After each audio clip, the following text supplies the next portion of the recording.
I'm going to start today by revisiting some familiar melodies and things we learned about them before. This was a melody associated with a Bach fugue. This is a Mozart theme from a piano sonata, and this is the theme known as Scarborough Fair. Each of these melodies is very different from the other. Just as a reminder, here's the Bach.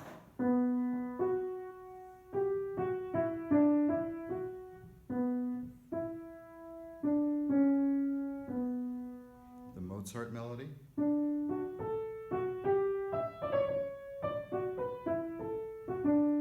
And Scarborough Fair.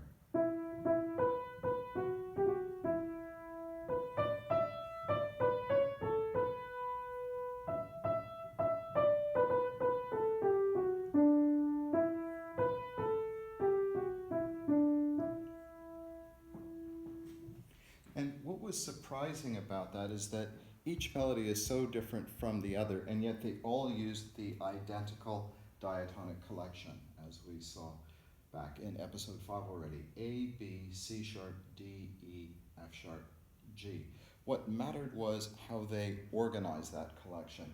What's handy about these melodies is that each of them clearly identifies the tonic by both beginning and ending on it. So in this case, the Bach associated tune began and ended with B, Mozart began and ended with D, and Scarborough Fair began and ended with E. What that means is that given this collection, the particular melodies chose a different element of that collection to frame it, to treat it as a tonic for the collection. So Bach highlighted that, Mozart highlighted that, and Scarborough Fair highlighted that. So this is why we write scales in this fashion. This is organizing that diatonic pitch class collection in terms of a tonic B. This one highlights it in terms of tonic pitch class D, and the last one highlights it in terms of E. So same diatonic collection, different orderings. Now we can say something about this relationship that will be a bit of a new term. We can call them relative modes of each other. Relative because what they share, what they are related by, is the same diatonic collection. Now what that also means is that when we notate these melodies, we are working with the same combination of unaltered pitch class identities, like not applying any accidentals whatsoever, and accidental use. So in my shared collection, I have a C sharp and an F sharp, and in each case, I can see that being used by the melody in question, right? And here is the C sharp again, and just writing the accidentals where I need to. Nonetheless, there's a way in which it's a bit cumbersome, a bit redundant to keep using accidentals in that fashion. I mean, if I know that no matter what, this is what the melodic contour is going to be taking shape over top of, then isn't there some way I can summarize that normal conventional information without having to remember to put in those accidentals all the time? Can't I just put them all in one place? Now, keep in mind that when we write accidentals like this or like that, or like this, what we are doing is being very specific to pitch. If I write an F sharp there, that doesn't mean that an F up here is also going to be F sharp unless I wrote an accidental precisely indicating that. Or likewise, this C sharp is not going to apply to a C sharp an octave lower. I would have to explicitly use it there. And yet, it seems to me that if I were to write Scarborough Fair in another register, I would still be using F sharps and C sharps. So is there some way that I can summarize accidental use in a generalized fashion so that rather than explicitly identifying and altering a particular pitch location, can I identify general pitch class use? Well, what I can do is take all of this information and put it right near the start of the notation. So if I have F sharps and C sharps, I could write them like so. And you'll notice that neither of these is explicitly altering a C sharp up there or an F sharp down there. They might not seem to apply to an F sharp down there and a C sharp down there. When I summarize them like this at the start, they are referring to pitch class rather than to pitch. I could use the same symbolism over here. In this case, that particular C sharp would line up with that, but it would also be understood to apply to a C sharp much lower down, as if the Mozart melody were written in another register, and I can do the same thing for Scarborough Fair. Now, what I'm doing here is two things at once. There's something explicit and there's something implicit. The explicit part is me using accidentals to represent altered pitch classes. The implicit part is everything else, all the other pitch classes that are left unaltered. So two things are happening at once. I'm being very explicit about what needs to be changed on a regular basis, and likewise, by not referring to anything else, I don't need to write a whole bunch of natural signs. I just understand that to be a necessary consequence of putting this information in. If C sharp and F sharp are the two pitch classes that are altered, everything else, A, B, D, E, and G will all be left unaltered. The other thing that I want us to notice, now that I've put that information in place, I can take this stuff out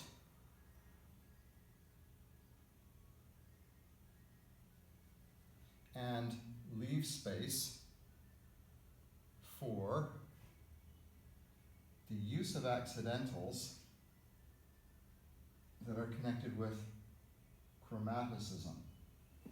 So, for example, if I were to come up with a version of, for example, this melody, but using a minor mode, I could do something a little bit different. Here I'm using sharps. There's no reason I can't use flats in the same way. So I'll put that up there. And if I rewrote this melody as though it were in D minor. Oops, sorry, I'm supposed to be doing that in 6/8. I'll talk more about the placement of this information relative to the meter signature in a moment. So what I've done there is come up with a minor mode version of this. I don't need to keep that in the case of the major mode because it's a normal part of the diatonic collection. That's why that information is there. That I removed. Why am I putting that there? Because this is a different diatonic collection.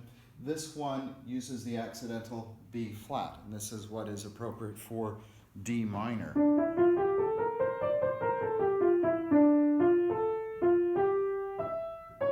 But that is a chromaticism. That, as we know, is a leading tone.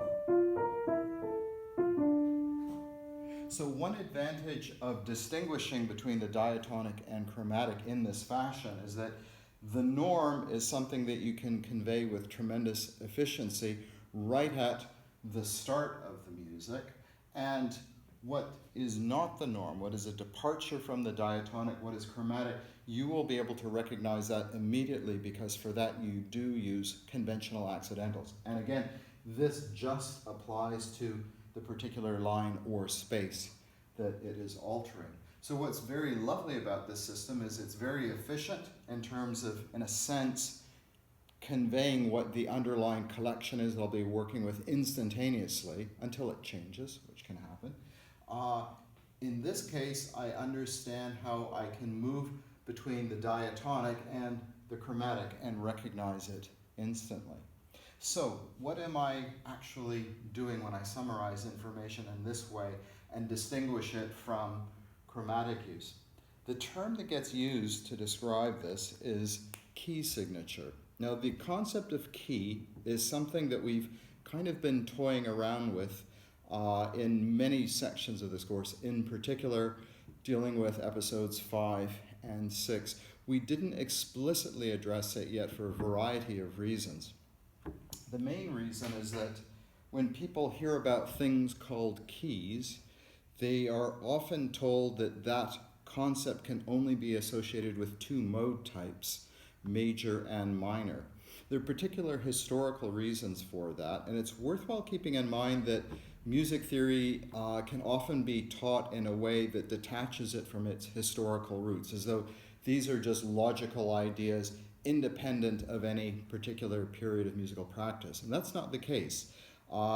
When we talk about the concept of key, it is a theoretical concept that develops at a time when two modes have become predominant in Western musical practice. The modes that we know of as major and minor. However, the concept is not limited to that. I'm reminded of the fact that my son used to play a piece. I forget the name of the composer, but I'll look it up. It's a charming little piece called Penguins.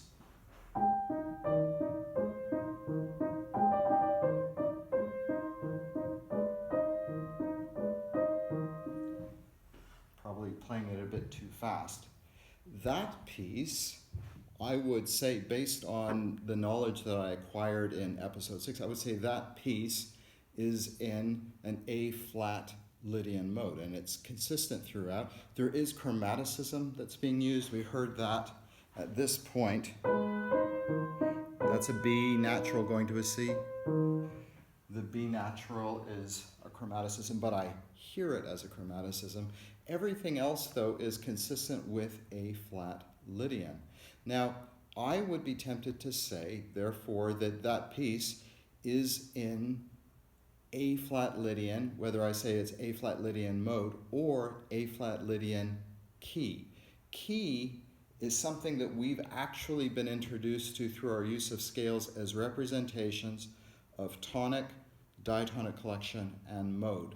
What we were doing there was taking the idea of a diatonic collection number 1, like this, highlighting a particular component of that collection as the tonic that would be used as a framework for it, like B or D or E. And then as a result, we get a mode that departs from that tonic through the diatonic collection that's being framed in that way. Yeah.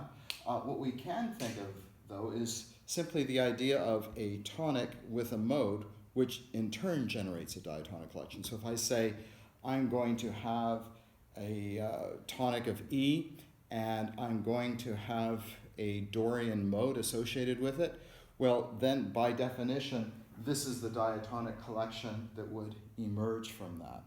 So in those cases, when we say things like B major or E Dorian, what we're really describing is this concept of key. Now, the reason why it becomes so closely wedded to major and minor modes is because it was used to address not just simple melodic lines and things like that, but more specifically the development of something called harmony. That's the subject of episode 12, the final episode in this series. So I will need to talk more about that idea in that context. But the notion of key is one that's always defined in terms of a tonic and a mode type. Now, for our purposes, we will focus as a way of introduction to this concept on just the two mode types, major and minor, because that's going to be something that we can use as a basic framework to extend in many other modal directions. But I want to keep in mind right from the very start that what we're dealing with are relationships concerned with a particular diatonic collection. That is what is being summarized here. And these things get called key signatures. And it's a funny choice of term because key depends upon two things. You need to know a tonic and you need to know a mode that's associated with it. And neither piece of information is conveyed in any of these cases. In fact, you get the opposite. You have a diatonic collection being indicated, but not how it is structured, how it is organized. So for example, in this case, the context of the Mozart melody, I could say, well, this melody is in the key of D major, and that is the key signature for D major. Great. but then I could also look at the Bach and say, well, this is in the key of B minor, and that's the key signature for B minor. So if I look at these two things, you can see there's absolutely no difference between them. What's missing is a tonic and a mode. Without that information, you don't know what key something is in. So the term key signature is in popular use. It is misleading because it doesn't provide you with crucial information that you can only get by actually examining the particular musical works that you are dealing with. Now, for our purposes, that's relatively simple so far in this course because we're just dealing with single melodies, not even accompanied single melodies, and they're quite short. So the analysis is quite easy to achieve. However, most pieces of music that we're dealing with nowadays are quite a bit more complex than this, and that's often where we need to address matters of harmony, form, and things like that. But let's keep in mind right off the deck that this concept of key signature is really a signature for a diatonic collection. This tells me this, and it doesn't tell me how it happens to be organized. So this can be a key signature as much for B minor or D major as it can be for E Dorian. And this is also a crucial point to note because sometimes the idea of limiting our knowledge of key, the concept of key and key signature by this binary major minor can be very confusing for us because there is nothing that says this is a minor mode, okay? We have the use of a C sharp crucially right there. That changes everything. You might remember that when I played a minor mode version of Scarborough Fair, it sounded a bit odd. It sounded like this.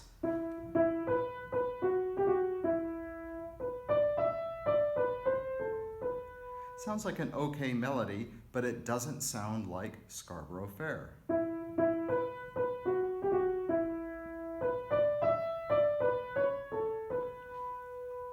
That C sharp is absolutely crucial to the identity of this piece. When I hear it, it doesn't sound like a chromaticism. So I can't say that E Dorian is a chromatic alteration of an underlying minor mode. That's not what I hear at all. The mode is consistent with the melody throughout.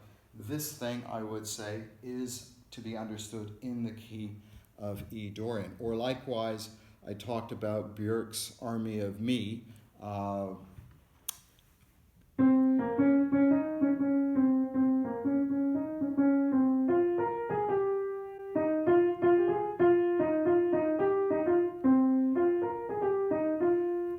That piece is conceived as C Phrygian. I would say it's in the key of C Phrygian. It would confuse me to say that, oh, C Phrygian, which has 4 flats, well, that's the same as A flat major or F minor. If that piece were an A flat major, I would hear A flat as the tonic and the modal structure would fit around that. If I heard it as F minor, I would say the same thing. It's completely different to understand that diatonic collection framed by a tonic C.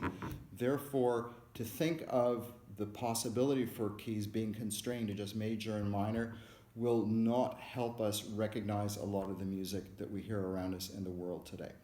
Nonetheless, as we proceed through this discussion, what we're going to do is narrow our focus, look in particular at just major and minor modes, because we're going to discover there's a lot of information to be drawn from that. The other thing that we're going to need to look at, not so apparent here, because I've just written one particular accidental for my key signature, but I have 2 here, and I've always used the same structure, and I've noted how this isn't necessarily in the place, specifically where those notes are being used, at least as I've notated them there. So the question is, why do these key signatures have special shapes? We're going to need to look very closely at the underlying structure through which accidentals arise, and that's going to depend on relationships between keys and tonics. And what we'll discover is that there's a fantastic aspect to the key signature, which is that you ultimately don't have to read them very carefully. You can just glance at them, see how many accidentals there are, and because of properties in the key signature itself, you will just know instantly what that collection is. So rather than reading particular pieces of accidental information as you go along in a melody, you'll be able to just literally just glance at a key signature, see how many there are, and know instantly what those particular accidentals are referring to once you become familiar with it. So this is why the key signature, even if it's a bit of a confusing choice of term, is nonetheless extremely powerful, one of the great assets of music notation. So we start to explore how key signatures are structured by looking at key relationships. And what I have are just two melodies notated on the board, but one of the melodies is in a major mode, the other is in the minor mode.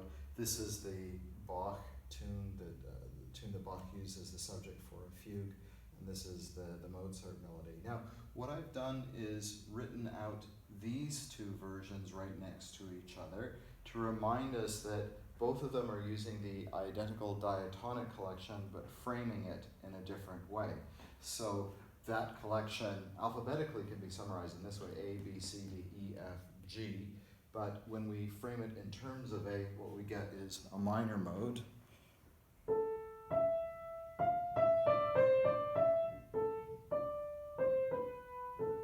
And when we frame that collection in terms of C, what we get is a major mode.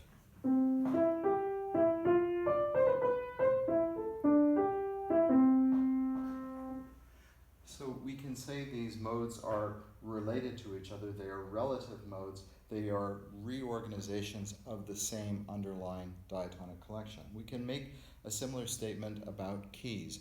Relative keys are keys that offer a different modal organization of the same diatonic collection. And this is something that is shown in the key signature for each of these. You might look at the head of this and say, well, there is no key signature there. Actually, there is. The fact that no accidentals are necessary for these wholly diatonic melodies means that I don't need to have any accidentals in my key signature. So there's an implicit key signature there. However, if I were to take that Bach melody and transpose it to C as its tonic, this is what I hear.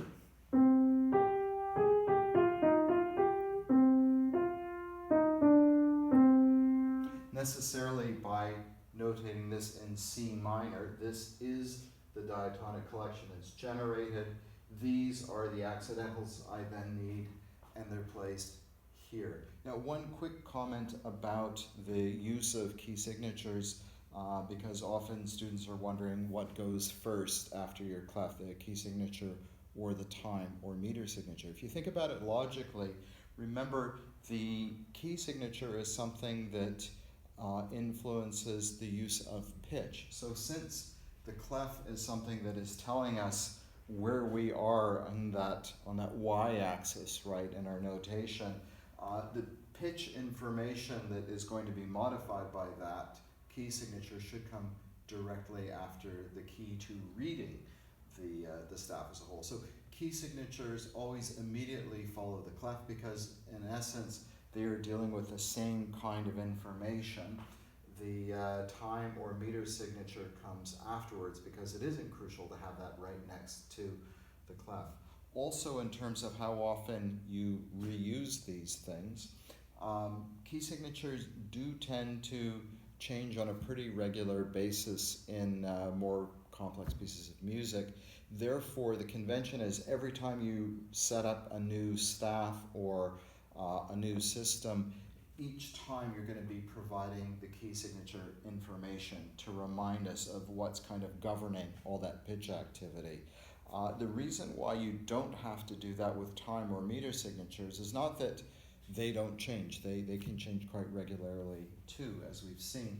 But the meter signature, the time signature is echoed throughout by the use of measures. Okay? So the measure in and of itself is a visual reminder of what the time or meter signature ought to be. We don't have any reminder like that for key signatures. So that's why the key signatures are always being repeated right at the start of each system, whereas the time or meter signatures don't need to be, okay?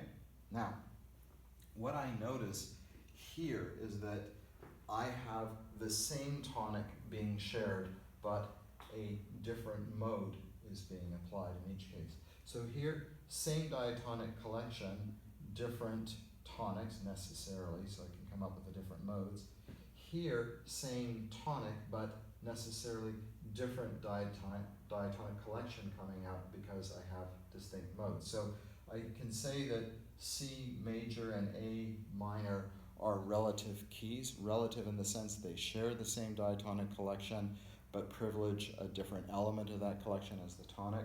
C major and C minor are parallel keys. They share the same tonic, however, necessarily, because these are different modes, they generate different diatonic collections. So the relative key, the parallel key, those are two types of key relationship that are pretty basic to how we understand music. But there's another type of key relationship that we need to explore if we want to understand the peculiarities of structure that we encounter in the key signature. So what I'm going to do is wipe the board down and take us back to the idea of the diatonic tetrachord, which is going to be extremely useful for showing us how these kinds of structures emerge in key signatures. So we were introduced to the idea of the diatonic tetrachord back in episode 6, reapplied it again in episode 7. And just as a reminder, what we did was to take a simple interval sequence, whole tone, semitone, and then take that, restart it a whole tone higher, so it's a disjunct tetrachord. So we see the same pattern being repeated. As a whole, what we got was a major scale, and so we could hear any major scale in those component parts. So it's the same interval sequence being played twice, separated by a whole tone. Now, what we did in episode 6 and 7 was to use that as a basis for branching off into the other types of mode directly from major into Lydian and Mixolydian. And then once we discovered how to make use of the melodic minor scale, we could generate minor mode from that, branch off to Dorian, Phrygian, and Locrian. What I want to do now, however, is just focus on retaining the major mode and using that as a basis for exploring a different kind of key relationship that will have an immediate impact on the structure of key signatures. So for example, if I decided that this could be used to create a full C major scale, there's nothing stopping me from saying, well, this likewise could also be used to create a G major scale. I just repeat that same tetrachord, starting a whole tone higher.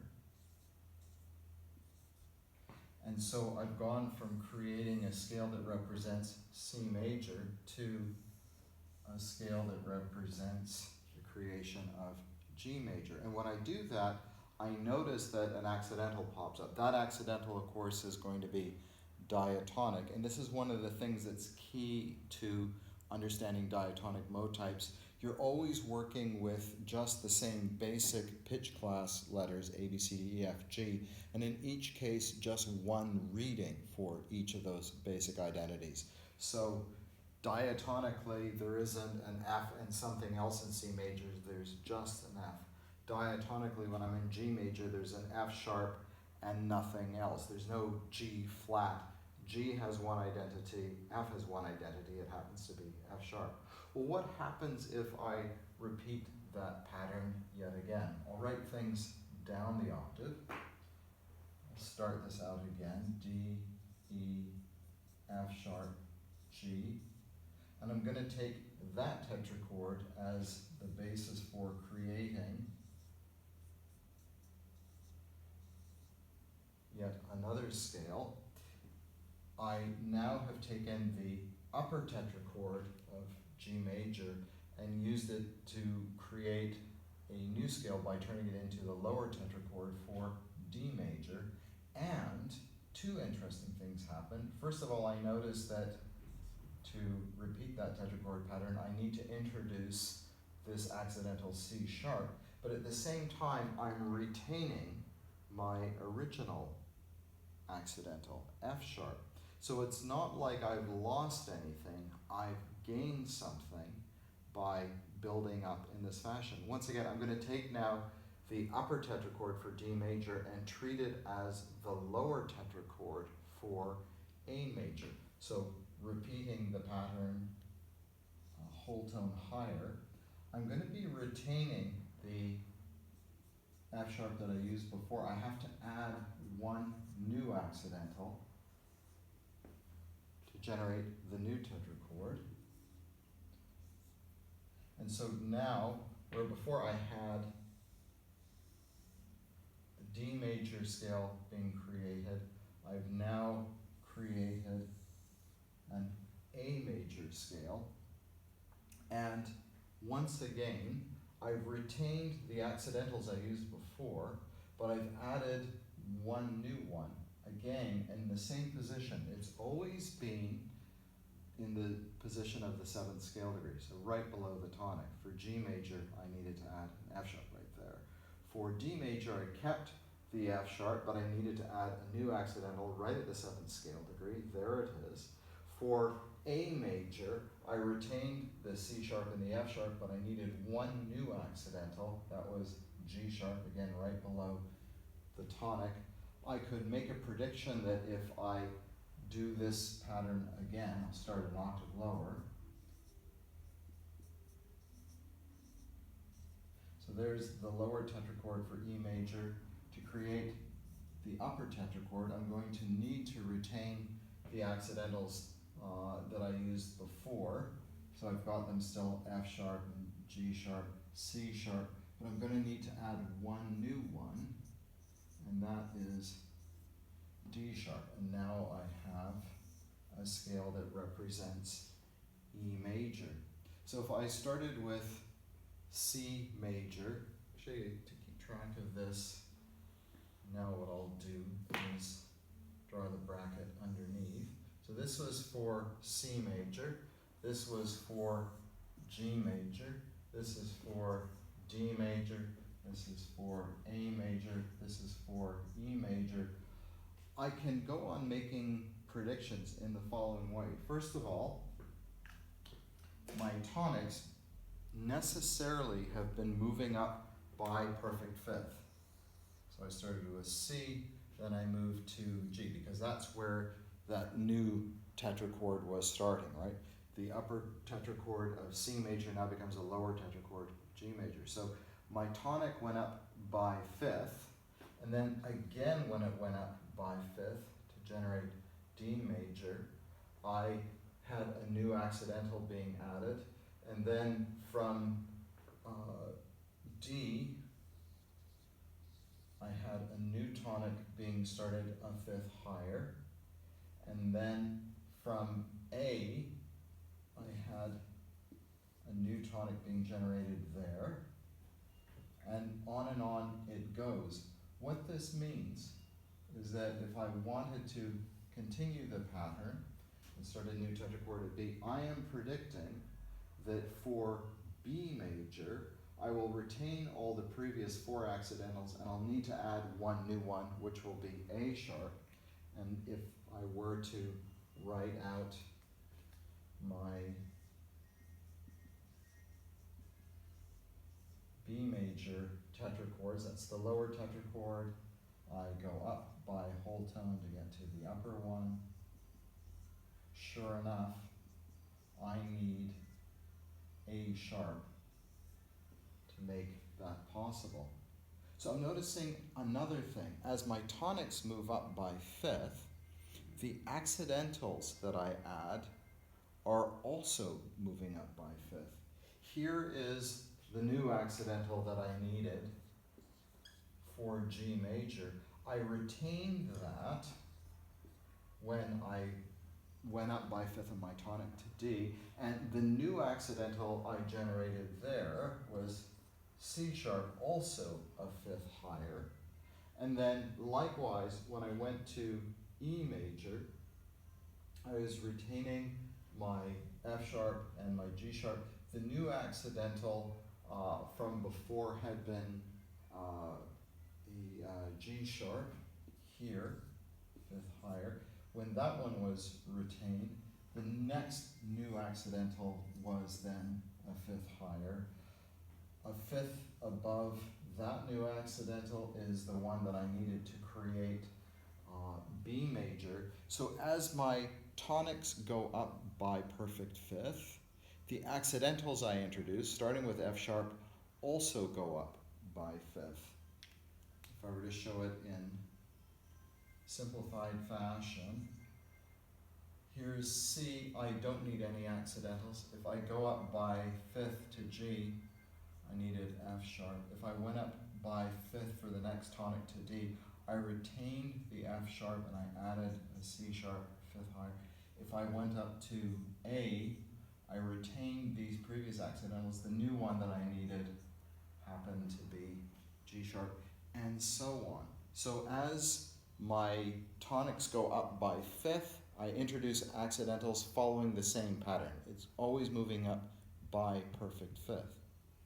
What would happen if I went in the opposite direction? So these tetrachords I've been thinking of as new additions starting always from the upper tetrachord. What had been an upper tetrachord now becomes the lower tetrachord for the next scale type. So from C up to G, those two tetrachords, that was the lower tetrachord, this is the upper tetrachord, now this becomes the lower tetrachord for the next, and so on. I discovered that I was generating not new accidentals at random, but in a very particular pattern. If I go in the opposite direction, I will discover something very different. Instead of coming up with more and more sharps, I'm going to get flats. I'll show you what I mean. If I have C tetrachord, I'll write it up here. That's the lower tetrachord of C. I would be going on G, A, B, C. If I take what was the lower tetrachord of C now and turn that into the upper tetrachord of something else that's a whole tone lower, this is what I need to create. A new accidental gets introduced to make F major possible. So this had been the lower tetrachord for C major. And when I was moving in the sharps direction, remember it was the upper tetrachord that I turned into the basis for the new tonic, the new scale, essentially the new key. This is something that becomes transmuted from upper into lower, and then away we go. I'm going in the opposite direction now. Now what I'm doing is taking the lower tetrachord and transmuting it from being lower tetrachord into the upper tetrachord for something else. It's going to be a whole step lower. What happens if I continue that pattern? I'm going to go from this idea of an F tetrachord, I'll put it here,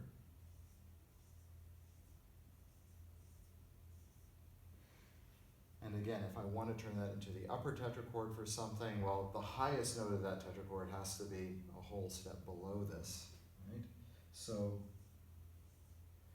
this is what will make that possible, and then I need this to create that new lower tetrachord. And I start to notice a similar thing happening where whatever new accidental I had introduced before is retained for the new pattern, but a new accidental has to be added, which actually is quite striking. My tonics have been moving down by perfect fifth. So here is the old tonic and now the new tonic is a perfect fifth lower. Likewise, the accidentals that accrue are moving downwards by perfect fifth. So if I started out with C major and then I thought in my mind about going down by perfect fifth to generate the new tonic for the new scale, that is when I generated an accidental, B flat. The B flat is retained for the next time I go down by perfect fifth from F now to B flat as tonic. That's retained as the tonic for the next scale, but the new accidental is a fifth lower than that. So where before, if my tonics went up by perfect fifth, accidentals were added also by perfect fifth, they happen to generate sharps. So moving up by perfect fifth for tonics and accidentals generated a whole series of sharps moving up by perfect fifth. F sharp, then C sharp, then G sharp, then D sharp, and A sharp, and so on. And I'll talk about how far that process goes in a moment.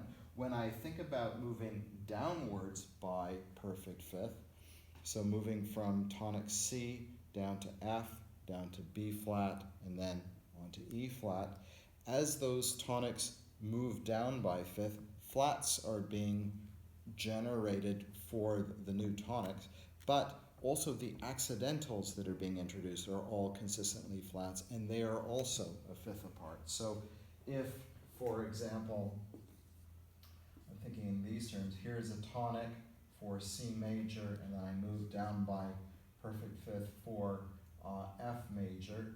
Well, the accidental that I needed to add was B flat. And then B flat was, of course, the perfect fifth below for the next tonic for B flat major.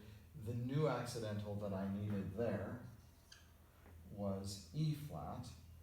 I'm going to predict then that if I go down to E flat major as my next tonic, the new accidental, that I will need will be a perfect fifth below E flat, which would be A flat. And if I did something like that, here is the old lower tetrachord for B flat major. If I turn it into the upper tetrachord for something that is a perfect fifth below that, here's my new tonic for E flat major, and sure enough, it's A flat that is the new accidental that I needed. So to sum up, what the tetrachords show us is that if you're starting from that neutral point, I'm being consistent with my modes, remember here, I'm not using tetrachords to move into different modal areas, I'm staying with the same mode. If my tonics move up by fifth, then I start introducing accidentals, beginning with F sharp, and each new accidental that's introduced is also a perfect fifth above the previous one, and I'm always retaining the previous accidentals. If I'm starting once again at my neutral point at C, and I imagine my tonics going down by perfect fifth, so from C down to F, down to B flat, down to E flat, the new accidentals that I introduce will be flats, and then the flats themselves are introduced a perfect fifth apart. So I needed a B flat, then I needed an E flat, then I needed an A flat, and again the crucial point was that I was retaining all of the previous accidentals I had introduced. So what this means then is that for key signatures themselves, we want to kind of grow them like crystals. Whatever we're adding in is always going to be growing by perfect fifth in some sense and retaining all of the previous structure that has been established there. So that means that key signatures grow organically in a sense. There are no gaps in them anywhere. And then what's marvelous about that is that there is a correlation between the number of accidentals you find in a key signature and what those accidentals actually are. So it won't be the case, for example, that you'll have two sharps and they might be, say, a G sharp and an A sharp. That is simply not going to happen in a diatonic context. If there are two sharps, they can only be F sharp and C sharp. If there are three sharps, they must be F sharp, C sharp, and G sharp. It's not going to be any other admixture of sharps. Likewise for flats, if there are only two flats that you see, you will know that they are B flat and E flat, not E flat and F flat or something like that. They must generate in this particular sequence. So what's wonderful about that then is that if you see, for example, 5 sharps, that could be a lot of information to take in, and you might look at it and go, oh, it's on this line and on that space and all the rest of it. Actually, if you understand how key signatures work, 5 sharps, you'll know immediately what those sharps actually are without having to check each and every one of them. So this is what I meant when I was talking about the tremendous efficiency of key signatures, and that you don't actually have to read them. Literally, you just need to glance at them, see how many sharps or flats there are, and when you're familiar with these things, you'll know what those sharps and flats happen to be. So the next thing I want to do is to see how far this system extends in ordinary circumstances. So before we actually look at the structure of key signatures again, I want to see how many sharps or how many flats can be associated with these tonics. Now the other thing to keep in mind is that I've been working with the diatonic tetrachords. Necessarily what this has indicated have been the key signatures associated with major keys. So these key relationships, they're not relative keys, they're not parallel keys. I like to think of them as neighboring keys. Neighbors in the sense that the only difference between them is going to be one diatonic element. So between any two neighboring keys, for example, C major and G major, well, their tonics can be understood to be a fifth apart. The only difference between them will be one diatonic element. C has an F natural, G has an F sharp.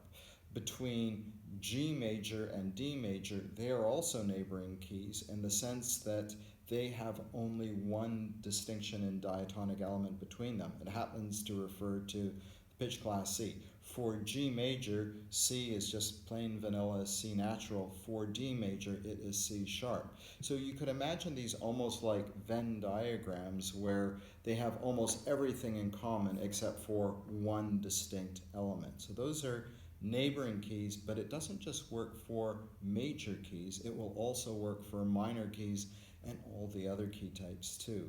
If we think about the relative key relationship now, for example, to think of the relationship between C major and A minor, the relative keys, because they share the same diatonic collection, they will have, therefore, the same key signature.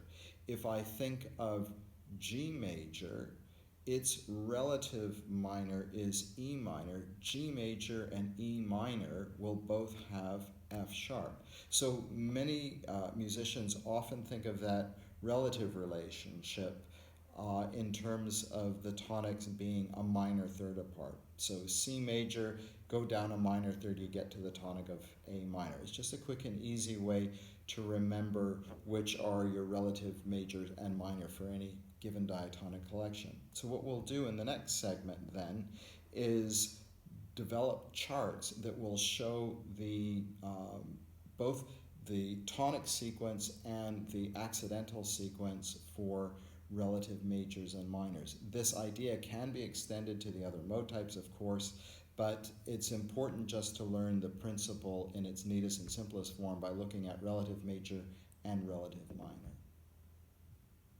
Okay, so what I've done here is drawn a couple of charts that show us how we can look at the logical extent of the relationship between tonics and accidental use that will become the foundation for key signatures.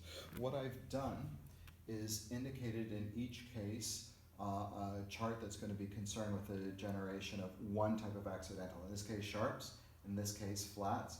Therefore, at the top of each chart is a series of numbers telling me how many accidentals I can expect. You'll notice that the numbers go from 0 to 7 each case. The reason for that is 0 is where we have this kind of neutral zone, a situation where we have a key that has no sharps or flats associated with it. And so what you'll notice in each of these charts is first uppercase letters that indicate tonics for major modes, here, like C and G and D. And then below that, using lowercase, which is rather conventional, the tonics for the relative minors, okay? So A minor is the relative minor of C major is the relative major of A minor. So you can look at these vertical relationships, they'll always be expressed in thirds. However, and this is the crucial thing, in both cases, the actual sequence in the rows themselves will be by perfect fifth. So for sharps, the perfect fifth relationships are ascending, going up by perfect fifth from C to G, G to D, D to A to E, and so on. The corresponding relative minors start with A, and then likewise the tonics go up by perfect fifth, A to E, E to B, B to F sharp to C sharp, and so on. Now the and so on ends in a very special place.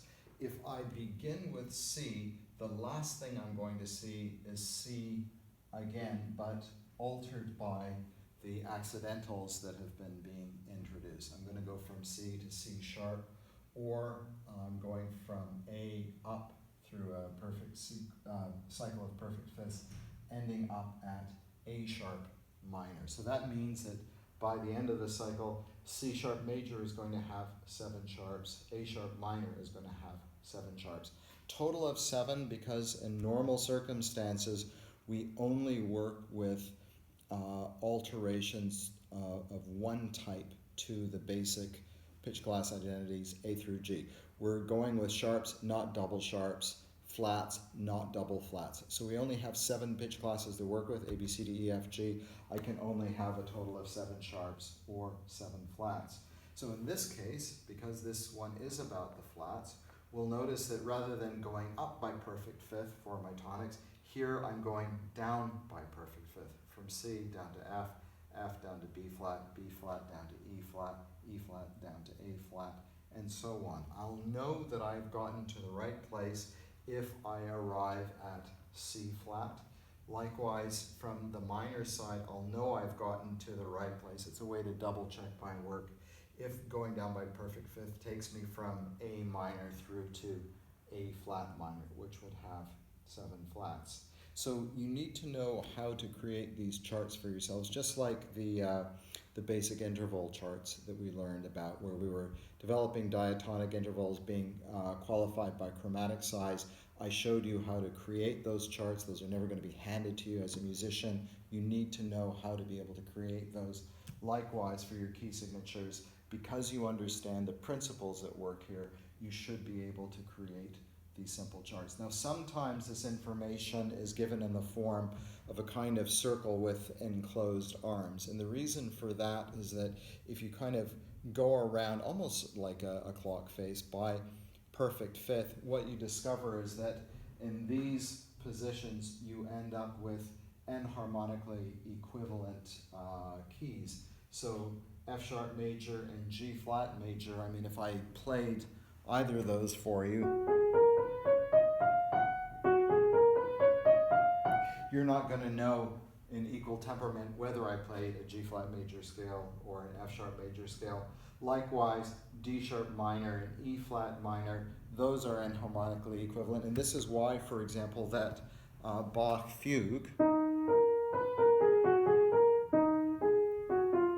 sometimes is notated as being in D sharp minor, other times is notated as being in E flat minor. So that's kind of exchangeable there. And then likewise, we can take this a little step further. If I look at, it's not so obvious in this sort of linear form, but B major, C flat major, again, they're going to sound exactly the same.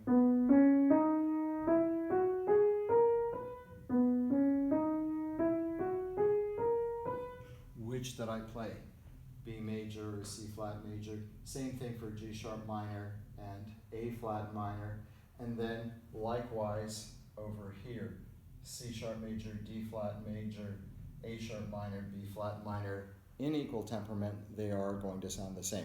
The reason you would make one choice over the other is going to depend on how you get to that key. So these are the kinds of choices that will become more evident when you get to know more music, specifically music that modulates, that moves between different keys, because some key relationships make for more obvious modulations than other ones. But that's why sometimes you'll see this idea of a circle of fifths. There are different types, but in this case, the perfect circle of fifths that shows you how tonics might be related to each other through their accidental use, the overlapping is occurring here. So it's rather like if I'm going from, say 0 is 12 o'clock, 1 o'clock, 2 o'clock, 3 o'clock, 4 o'clock, 5 o'clock, 6 o'clock, 7 o'clock, I will see this kind of overlap taking place from the other side. If I can imagine going backwards from 12, 11, 10, 9, 8, 7, 6, 5, it's in that 5, 6, 7 position that you'll see these things overlapping. I'm not drawing it out because I don't find that representation a particularly useful one. I can point out the enharmonic equivalence here. I think that's clear enough. What I want us to be able to do is to create a simple linear chart that can give me the information that I need to generate key signature. So what is that information? That's what is over here. So the order of accidentals tells me, because I know that the order reflects the content of the accidentals themselves. If I have two accidentals, they are going to be F sharp and C sharp, because those are a perfect fifth apart. If I have three accidentals, it's going to be F sharp, C sharp, and G sharp. Likewise, if I have five sharps, it's going to be F sharp, C sharp, G sharp, D sharp, and A sharp. It's always going in that particular order. Correspondingly, for flats, if I have three flats, it's going to be B flat, E flat, and A flat. If I have four flats, B flat, E flat, A flat, and D flat, it's not going to be some random selection of those. So this is why it's nice to have a linear representation of the progression by fifth. In this case, tonics moving up by perfect fifth. Therefore, the accidentals that are being added move up once again by perfect fifth. Here, for flat keys, as I move down by perfect fifth in my tonics, likewise, as I introduce accidentals, those will each be a perfect fifth below the other one. So then you might think, do I have to memorize these sequences? Well, of course, you can think of them in terms of this descending fifth or ascending fifth.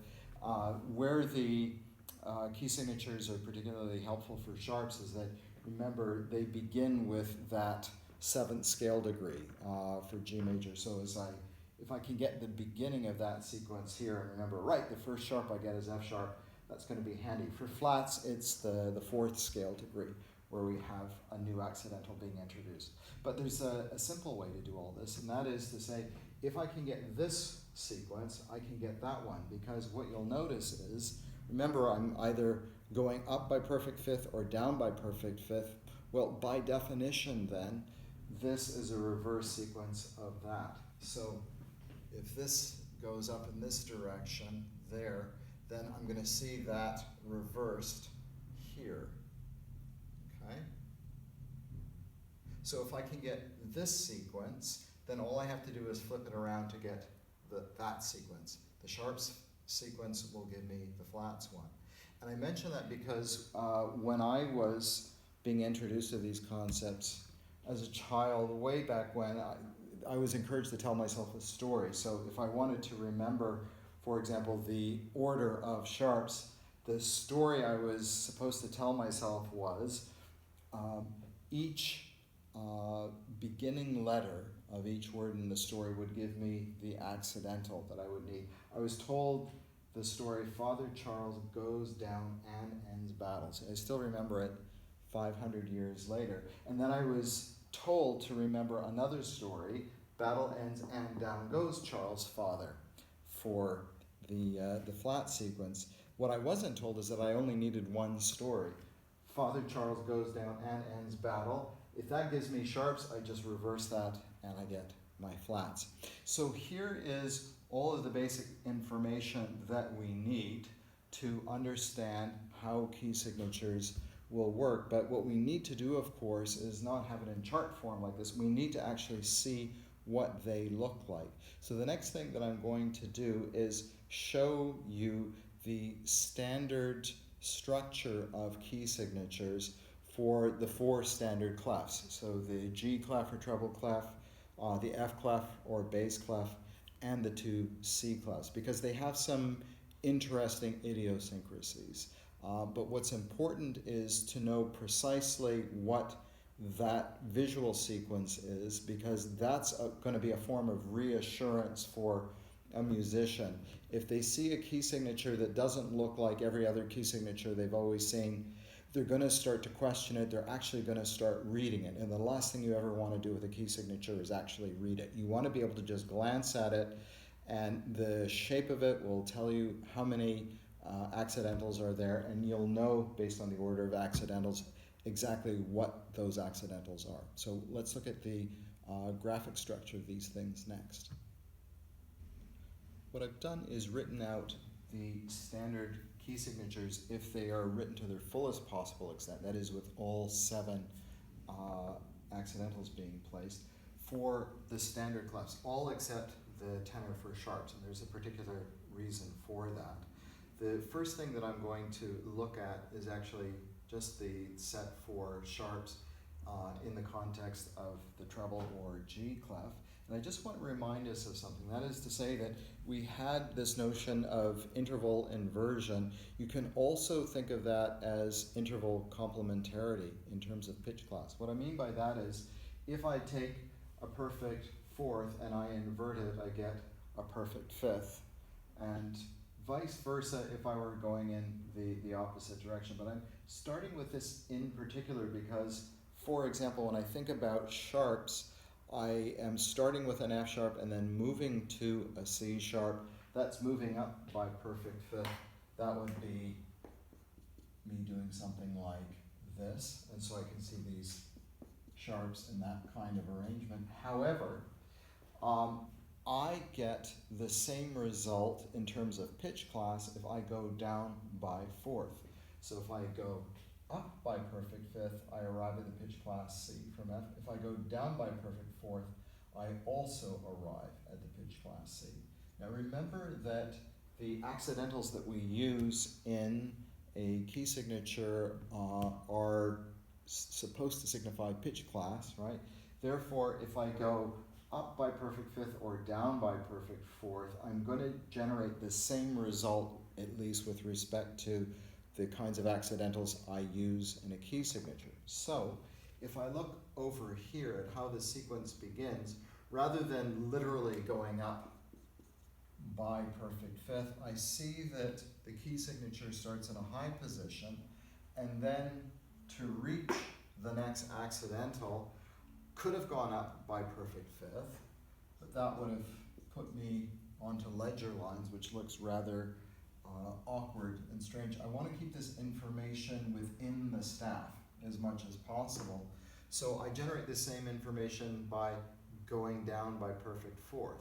The next accidental is literally given to me by moving up by perfect 5th, but then the same idea of ascending perfect 5th is captured by going down by perfect 4th once and then twice again, once more up by perfect 5th, then down by perfect 4th.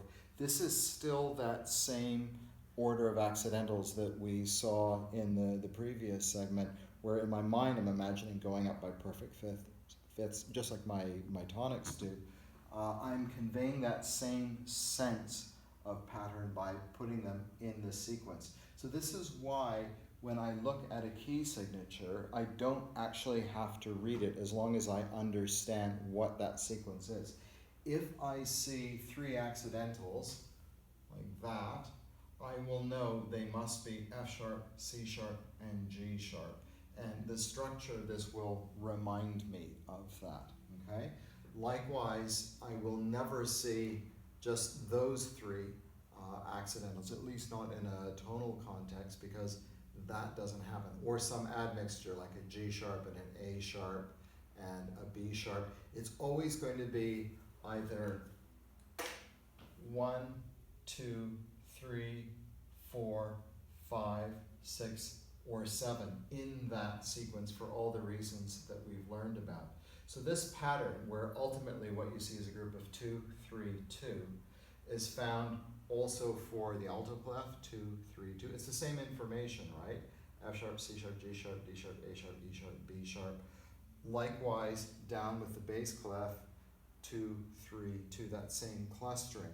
What's different with respect to the tenor clef is this one actually starts in a low position. That's also obviously F sharp, is that C, C sharp, G sharp, D sharp.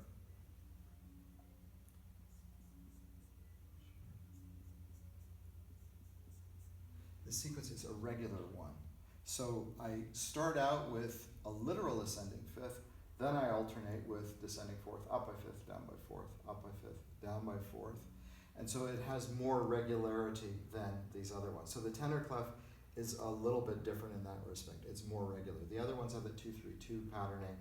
This one is a consistent alternation of up by fifth, down by fourth, and so on. Now for flats, of course, we're thinking about the opposite. We're thinking about going down by perfect fifth. So that means we're going to go down by fifth, up by fourth, down by fifth, up by fourth. And that's what I see happening here. Wherever the sequence starts, with flats, it actually always starts with an up by fourth, down by fifth, up by fourth, down by fifth. And that's what I see here. Up by fourth, down by fifth, up by fourth, down by fifth, up by fourth, down by fifth. And that's true for all of them. So flats can be used a little bit more consistently in that sense. Now, we know how to apply this information directly to the two mode types that we explored in the previous segment, major and minor. So for example, if I see something like this, based on the chart that I have, I can look for the 3 accidentals position for flats, and I can see, well, that could work for E flat major, it could work for C minor. So that much information I know off the top of my head. I can also apply these things in other contexts too. So for example, if I added another flat there, I could look at something like that and say, well, I could use that as a key signature for looking at my chart, the 4 accidentals position, A flat major, or for F minor. And of course what I would want to do is look carefully at the actual music that this is being applied to, for all the reasons that I outlined at the very start of this episode, and I will come back to in the final segment. But I could also use that as a key signature for a piece that might be, for example, in a Phrygian mode. So there's this song by Björk, Army of Me. It uses C as its tonic, it's C Phrygian. I could use that key signature for that kind of piece.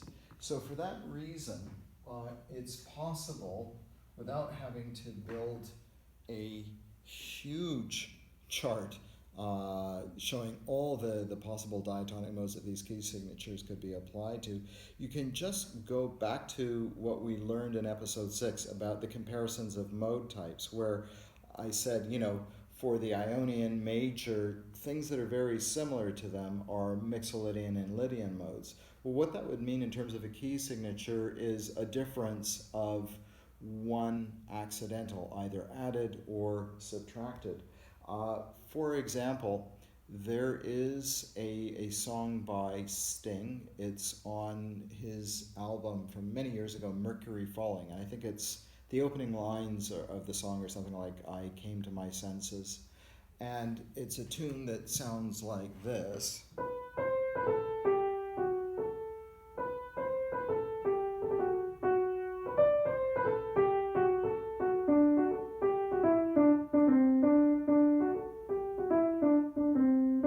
So I have a song that starts in one place and ends up somewhere else. By the end of it, I can hear D as the tonic for the tune as a whole. it sounds a little bit majorish. That would be major, but I have that little bit of a letdown, that 7th scale degree that's a semitone lower than what I would expect for the corresponding major mode. Now the tonic that Sting works with is D, and therefore if I'm listening to that, I'm hearing that, lowered 7th scale degree. At no point does Sting actually use the higher scale degree.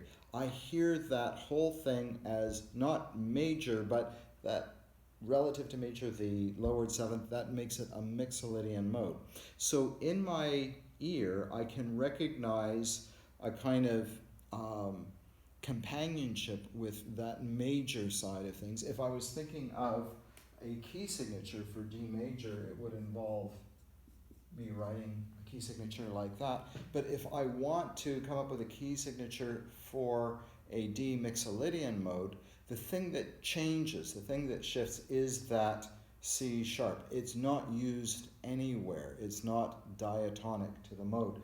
What I have instead is C natural. So this would be the key signature for my D mixolydian mode, and if I were notating Sting's melody, that is the key signature that I would use. And that's why when I think about Björk, her song Army of Me, that's something that is C Phrygian. Well, Phrygian is something that might sound related to a minor mode. Björk's tonic is C. The key signature for C minor would be that. But I remember that in the comparison between minor and Phrygian, minor sounds like this, and the Phrygian has that semitone that's right off the deck, right after the tonic. So if this is a key signature for C minor, for a song that's written in C Phrygian, where for the Sting melody I removed an accidental based on what I knew, here I have to add one, and that's why I end up with that particular key signature. So again, if you look at the chart, that's going to work for F minor, it's going to work for A flat major as we saw before. It also works for Phrygian, and so I don't feel a need to create these monster charts where I have to learn all of these possible forms. If I just remember back to episode 6 and how I can compare mode types, what I discover is I can work from familiar key signatures and just extend them, either by adding one accidental or subtracting one. Now, of course, in the case of Locrian, if I hear some tune that was in C Locrian, that's 2 steps removed from the minor. There I need to add the diminished 5th, as you might recall. So that would be the key signature I'd use there. But for all the other ones, I just need to make one shift. So this is why, even though I think it's really important for us to recognize that the concept of key is not meaningfully restricted to just major and minor, there are good historical reasons for that, but music changes over time, as indeed it has. Nonetheless, if we train ourselves to work very effectively with key signatures for major and minor, we discover that based on other knowledge that we have on comparisons of modes, we can quickly create key signatures for all the other mode types as well. So this is why I think for our purposes we want to be able to focus on the major and minor key signatures and then to know how to quickly and easily translate them into being key signatures for other mode types. So the last thing that I want to do now is come back to our original melodies, the melodies that we started out with in this episode, and just kind of revisit the use of key signatures there, because there's certain kinds of things we need to watch out for, certain kinds of opportunities, but also certain kinds of traps that we don't want to fall into. I want to round off this discussion of the key signature by just going back to our original examples and reminding ourselves of what key signatures can and can't do for us. One of the things they cannot do is tell us what key we are working with. Note that when we have a shared diatonic collection, and therefore a collection that can have 7 related modes, that information about the diatonic collection doesn't tell us which element of that collection has been privileged as the tonic, what serves as the framework for it. We get that from the music itself, and that's why in each of these cases we have to look carefully, in this case, at the melody and use that information to determine how this underlying collection is ordered. So this is what is represented by the key signature itself, the underlinings, and then the melody is what indicates how that is organized and what will ultimately identify the key. And that's why I can't look at something like that, look at the melody and say, well, it's either in D major or B minor because you can only have major or minor keys. That's not going to help me understand Scarborough Fair, because here's what can happen.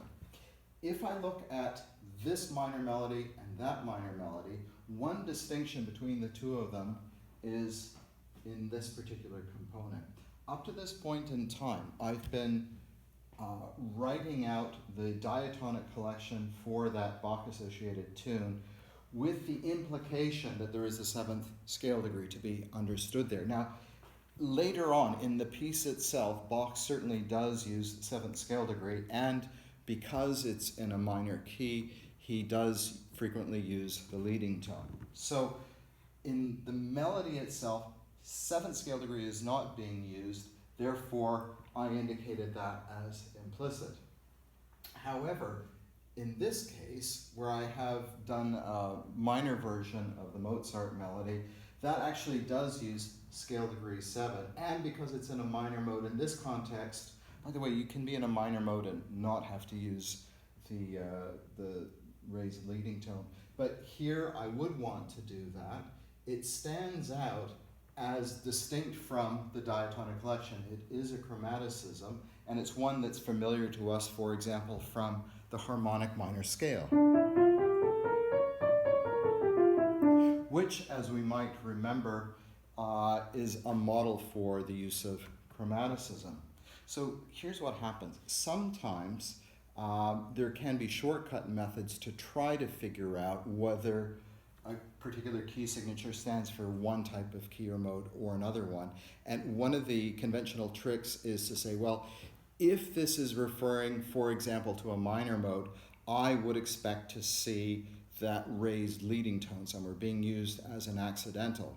So I could look at a key signature like this. I see an F sharp and a C sharp. I don't see anything that would indicate a leading tone for B minor, let's say, because that would be the key signature for B minor if I saw an A sharp, for example, in here somewhere. That's how the thinking goes. Well, the problem with that is obvious when we come here, because I look there and I also don't see an A sharp. The danger is that if you become over-reliant on those kinds of shortcuts, you can blind yourself to crucial information. I look at this, I see no A sharps, I'm just going to assume, this is the key signature for D major. Well, in this case I got lucky, because that's true. I look at this melody, I see that key signature, I see no A sharps, I'm going to assume that that's D major as well. Well, this doesn't sound like a major mode at all.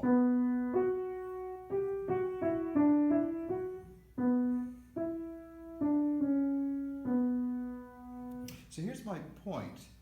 Not only do you need to look carefully at the actual musical compositions themselves to figure out how they are framing their diatonic collection, if they happen to be a tonal composition, but you can also confuse yourself when you come across pieces of music that are not either in a major or minor mode. So I look at this key signature, and again, if I were to use that particular method where I say, if I see a leading tone, I'll know it's B minor. If I don't, I'll assume it's D major. I see no A sharps anywhere, I'm going to call that D major. That makes absolutely no sense, because this melody begins and ends clearly with E. The mode structure underneath is so distinctive. A Dorian mode does not sound the same as an Ionian or major mode. And in fact, when we were introducing ourselves to mode categories, Remember that the Dorian was one that we hear is almost like a departure from minor at the 6th scale degree. So it's very far removed from that. Therefore, this key signature makes no more sense in this context as D major than it does there, okay? So key signature is something that is specific to diatonic collection alone, and then you need to look at the actual music itself to understand how it's being used. Sometimes you can get lucky. I could look at something like that. I see a B flat, that might work for F major. It might work for D minor if that's as far as my knowledge of music theory goes. Can I see a C sharp somewhere? Yes, I do. Then I could go, well, given that, I'm suspecting that this is in D minor. Are there other indications in the melody which would confirm that? And then I would look more carefully at the piece as a whole and say, right, this tune clearly begins and ends with D. Yes, that makes sense. Yes, that does sound like the leading tone to the tonic. And so I can still go through a kind of rational checklist to make sure that my supposition is correct. But be cautious. Don't look at a key signature. Assume that it can be only one of two things. And then if it doesn't give you obvious counterindications, you just go for the most obvious response. I don't see any other kind of chromaticism being used. I'm going to call it major. Thus far in the class, what we've been dealing with are relatively simple examples with limited use of chromaticism. You can have a ton of chromaticism in the context of a major key. And likewise, you'd want to be careful to not associate this information with some other motive. You want to look at the piece of music itself, see how it structures itself, and then based on that, you can interpret the key signature. And of course, one thing that will help with that a great deal will be harmony, but that is something that we'll be dealing with in the final episode of the series.